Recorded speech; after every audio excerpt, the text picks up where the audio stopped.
신앙생활하기가 갈수록 힘들어지는 시대가 됩니다. 어떤 핍박이나 그런 이 박해가 있어서 힘들어진다기보다 사람들의 생각이 이제 주관적으로 변해가는 거죠. 자기의 생각에 맞는 신앙생활을 하는 겁니다.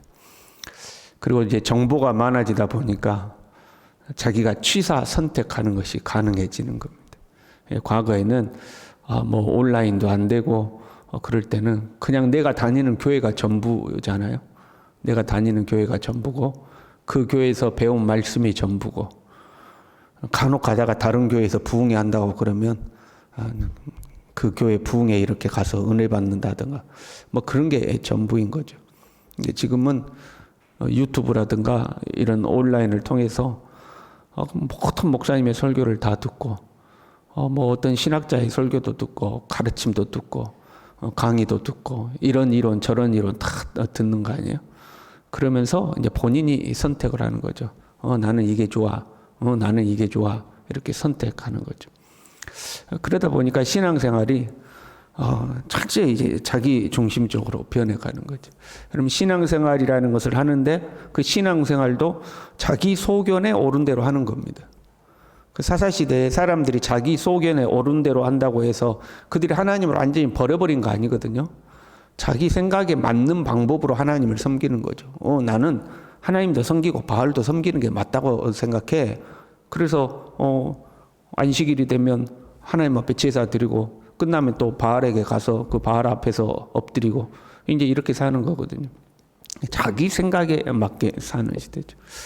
그러다 보니까 갈수록 신앙생활이 정말 소위 말하는 FM으로 하는 신앙생활이 점점 힘들어지는 거죠. 사람들은 무엇이 옳은지 무엇이 진리인지 혼동하는 거죠. 잘못된 길을 가면서도 자기 생각에는 이게 맞아 이렇게 이제 가는 거죠. 그런 이제 어려움이 우리가 겪고 있는 어려움이라고 할 수가 있습니다. 지금 히브리서는 예수님에 대해서 먼저 설명했어요. 하나님의 영광의 광채시다. 그 본체의 형상이시다.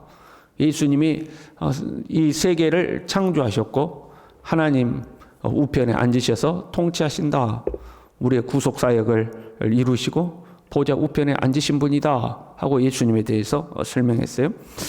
그렇게 예수님에 대해서 설명한 것은 예수님은 그 어떤 것과도 비교할 수 없는 우월하신 분이시다. 아주 독보적이신 분이시다. 비교 불가의 분이시다 하는 것을 지금 말하고 있는 거죠. 그 첫 번째로 그 예수님과 비교 불가한 것이 이제 천사에 대한 겁니다. 예수님은 천사들과 비교할 수 없는 분이다 하는 것을 이제 설명을 합니다. 4절에요. 그가 천사보다 훨씬 뛰어남은. 여러분, 우리도 그렇잖아요. 누군가 비교하는 것을 좋아할 사람은 없어요. 누구는 이렇고 누구는 이런데 넌 이러냐? 이러면 이제 애들도 다 싫어하잖아요. 그렇게 비교하는 것을. 나하고 비교해서 나보다 훨씬 뛰어난 사람하고 나를 비교해. 그래도 기분이 나쁠 때가 있죠. 그런데 나하고 내 생각에는 도저히 나하고 비교 상대가 안 돼. 나는 국가대표고 쟤는 그냥 초등학교 수준밖에 안 돼. 그런데 만약에 비교한다면 어떻게 하겠어요? 어이가 없지 않겠어요? 어떻게 저런 사람하고 나를 비교를 하냐? 여러분 우리 이렇게 생각하지 않겠어요? 지금 예수님의 기분이 그럴 거예요. 주님의 입장에서 주님을 천사하고 비교하면 주님도 얼마나 어이가 없겠어요. 그렇죠? 천사보다 훨씬 뛰어난 그들보다 더욱 아름다운 이름을 기업으로 얻으심이니 그랬어요. 예수님은 아들이라는 칭호를 얻으신 분이라는 거예요. 예수님은 아들이라는 칭호를 얻으신 분이다. 그러나 천사들에게 언제 아들이라고 부른 적이 있냐 하는 거예요. 천사들은 언제 아들이라고 부르냐. 예수님은 아들이라는 칭호를 얻었지만 천사들은 아들이라고 불러본 적이 없다. 오히려 예수님은 이 천사들의 경배를 받으시는 분이시다. 6절에요. 하나님의 모든 천사들은 그에게 경배할지어다. 하나님은 예수님을 아들이라 불렀고 천사들은 그 아들 대신 예수님을 경배하는 존재죠. 그리고요 7절에는요.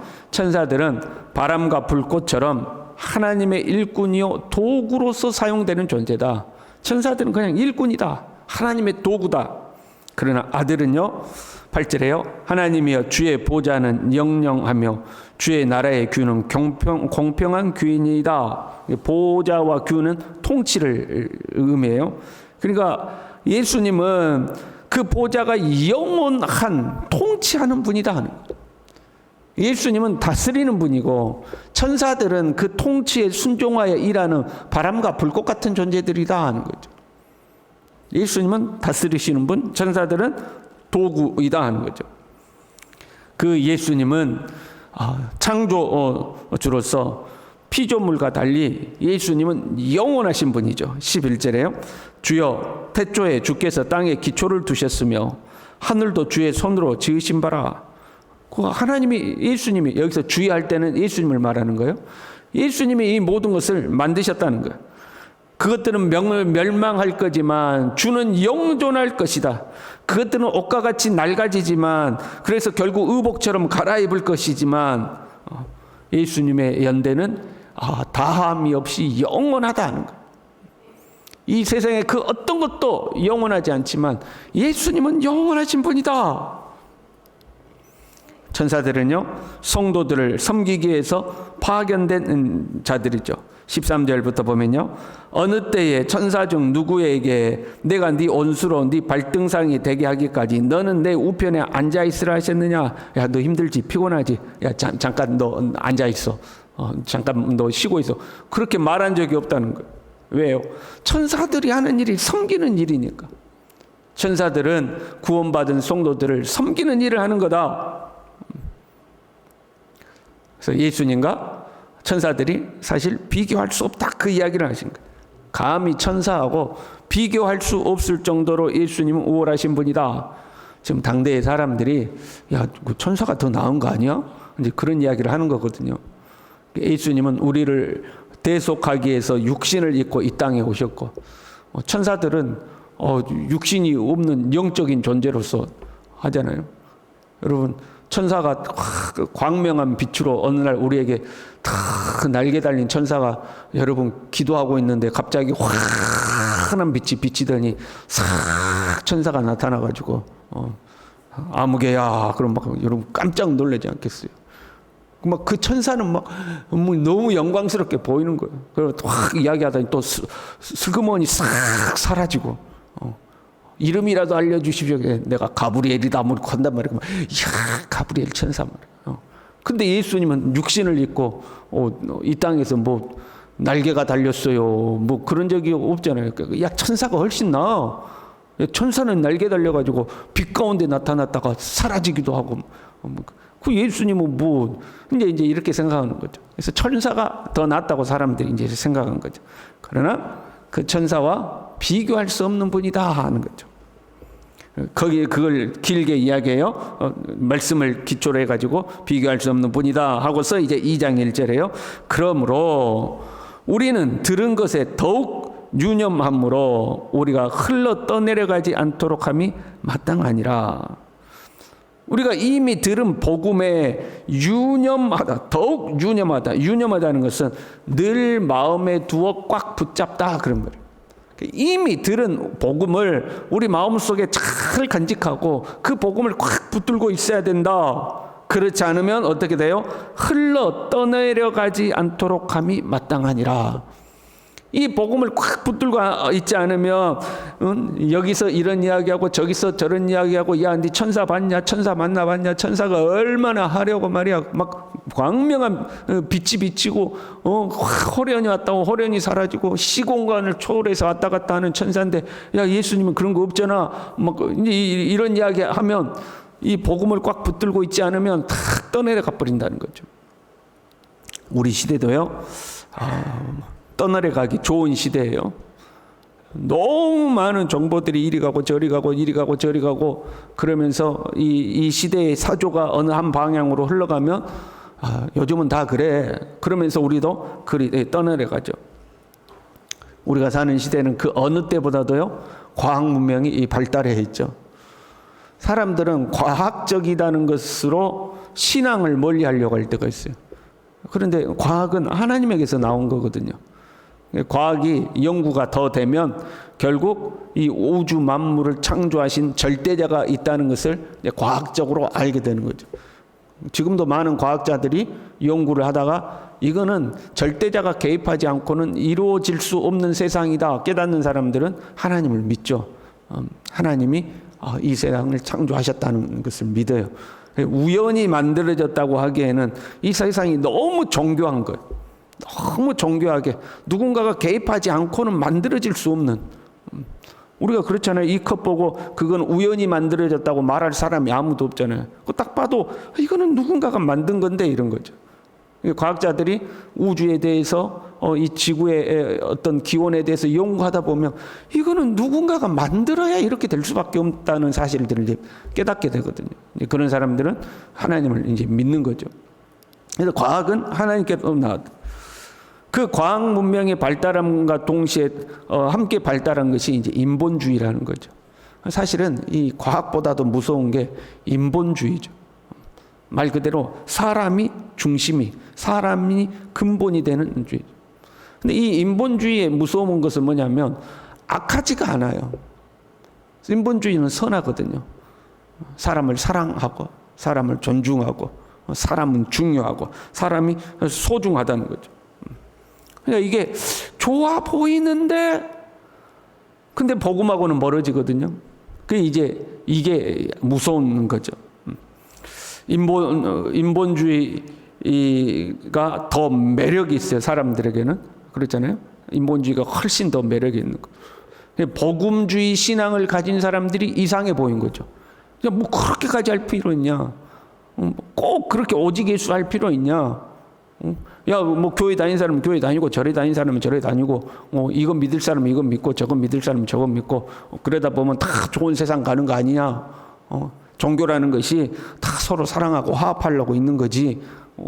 그러니까 다 좋은 거 아니냐? 서로 사랑하면 좋은 거 아니냐 하는 거죠. 그래서 인본주의는 결국 다원주의로 연결되는 거거든요. 그 인본주의도 그렇고 다원주의도 그렇고 그 핵심에는 뭐가 있냐면 사랑이 있습니다. 사랑. 사랑하면 구원받는 거 아니에요. 구원이 사랑으로 구원받는다는 거예요. 그러면서 우리에게도 그렇게 이야기하죠. 하나님은 사랑이시라며. 그러면 다 사랑하고 살면 되는 거 아니냐는 거예요. 종교를 떠나서 그냥 서로 사랑하고, 교회 다니는 사람은 교회 다니면서 사랑하고, 절에 다니는 사람은 절에 다니면서 사랑하고, 서로 사랑하면 결국 그 사랑으로 구원받는 거 아니냐 이야기하는 거죠. 근데 여러분, 사랑이 다 사랑은 아니죠. 어떤 사람이 불륜을 저질렀어요. 그래서 우리는 그 사람을 비난하면 그 사람은 뭐라고 그래요? 사랑이라고 그러죠. 그럼 우리는 그걸 사랑이라고 하지 않죠. 그걸 죄라고 하는 거죠. 불륜도 사랑이요? 왜 눈빛이 다 이래? 우리는 불륜을 사랑이라고 하지 않고 죄라고 하는 거잖아요. 근데 세상은 사랑이라고 하는 거죠. 이제 막 이런 것들에 젊은 사람들은 그런 어떤 인본주의적 사고가 매력적으로 보이는 거거든요. 떠내려가는 거예요, 그냥. 그 복음을 우리 마음에 확실히 붙들고 있지 않으면 이런 사조에 그냥 떠내려가는 거죠. 떠내려가요. 그럼 갈수록 복음은 매력이 없어요. 좀 고리타분하잖아요. 오직 예수 이야기하면 고리타분하잖아요. 근데 두루두루 사랑하고 모든 사람을 사랑하고 살면 그것이 곧 구원의 길이다라고 이야기하면 매력 있게 보이잖아요. 그래서 거기에 이제 떠내려가는 거죠. 그런데요, 2절에요. 천사들을 통하여 하신 말씀이 견고하게 되어 모든 범죄함과 순종하지 아니함이 공정한 보응을 받았거든. 천사들을 통해서 주신 말씀도 어긴 자들은 심판을 받았거든. 천사들과 비교할 수 없는 예수 그리스도를 통하여 주어진 복음의 소식을 저버린 자들은 반드시 심판을 받는다 하는 거죠. 천사들이 하는 말도 그렇게 영향력이 있고 효과가 있었는데 예수님이 주신 말씀은 분명한 말씀이라는 거예요. 예수 그리스도의 복음을 떠나면 정확하게 심판을 받는다는 거죠. 이 구원의 복음은요, 예수님이 처음 전하신 거죠. 이 땅에 오셔서 복음을 전하셨고, 그것을 들은 사람이 우리에게 전해줬고, 더 나아가서 하나님도 표적들과 기사들과 여러 가지 능력과 및 자기의 뜻을 따라 성령이 나누어 주신 것으로서 그들과 함께 증언하셨느니라. 말로만 전해진 것이 아니라 하나님께서 성령으로 역사하셔서 예수 그리스도의 복음을 확증하셨다는 것. 단순히 논리적으로 그럴듯해서 믿는 것이 아니라 하나님께서 성령으로 우리에게 확증을 주셨다는 거죠. 그래서 우리는 이 복음을 믿는다. 로고스의 말씀으로 우리에게 복음이 전달되었고, 레마의 말씀으로 우리에게 확증된 것이 예수 그리스도의 복음이라는 거죠. 이 복음을 마음으로 꽉 붙들고 있어라. 유념하여, 더욱 유념함으로, 더욱 마음 깊숙이 새기고 그것을 굳건히 붙들어서 이 시대의 사조에 떠내려가서는 안 된다 하는 거죠. 우리가 이 예수 그리스도의 복음을 굳건히 붙들고 세월 지날수록 믿음이 굳건해지는 하나님의 사람들 될 수 있기를 바랍니다. 기도하시겠습니다. 하나님 아버지, 감히 천사와 비교할 수 없었던 우리 주님, 이 시대의 그 어떤 철학과 이론과 사조와 합리적인 사고와 결코 비교할 수 없는 복음인 것을 우리로 하여금 확신하게 도와주시고, 이것이 낫다 저것이 낫다 세상은 이야기하지만 우리가 그 세상 사조에 떠내려가지 아니하고 결코 비교할 수 없는 예수 그리스도의 복음을 굳건히 붙들고 살아갈 수 있도록 주님 우리 모두를 붙들어 주시옵소서. 예수님의 이름으로 기도 올리옵나이다. 아멘.